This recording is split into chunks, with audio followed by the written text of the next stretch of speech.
elegantno rešili s pomočjo Fortnerjevega algoritma. Meni ni prišlo. Tabelo za Fortnerjev algoritem. Ja, meni tudi ne. Koeficiente polinoma. Pa profesor, nama ni prišlo. Naslednji koeficient je A.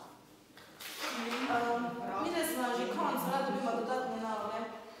Ker želimo, da bo število 2 ničla polinoma, bomo tabel na levo stran in sedaj izpolnimo tabelo Fortnerjevega algoritma. Prvo število prepišemo, ponovno množimo -2 z 1 in dobimo -2, stolpec seštejemo, dobimo A-2, pomnožimo 2 in dobimo 2 krat A -4, stolpec seštejemo, dobimo 2A, 2A pomnožimo z 2, dobimo 4A in stolpec seštejemo 4A -8.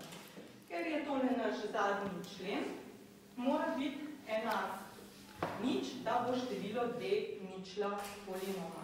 Torej 4A -8 izenačimo z nič. Rešimo enačbo in dobimo, da je število A 2. Torej, če bo A enak 2, bo število 2 ničla polinoma. Določi A tako, da bo število 2 ničla polinoma, P od x je -x na 3 plus ax kvadrat plus 4x -8. Nalogo bomo najbolj elegantno rešili s pomočjo Fortnerjevega algoritma. Torej, pripravimo si tabelo za Fortnerjev algoritem.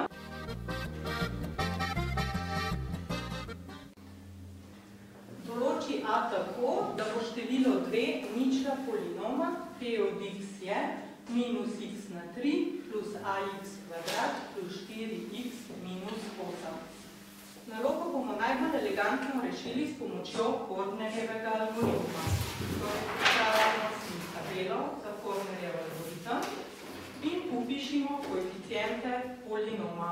Prvi vodilni je torej -1, naslednji koeficient je A, 4 in prosti člen je -8. Ker želimo, da bo število 2 polinoma, bomo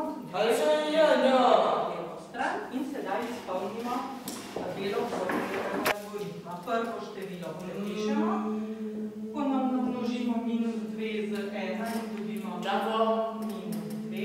stolpec seštejemo, dobimo A-2, pomnožimo 2 in dobimo 2 krat A -4, stolpec seštejemo, dobimo 2A pomnožimo 4A in stolpec seštejemo 4A -8.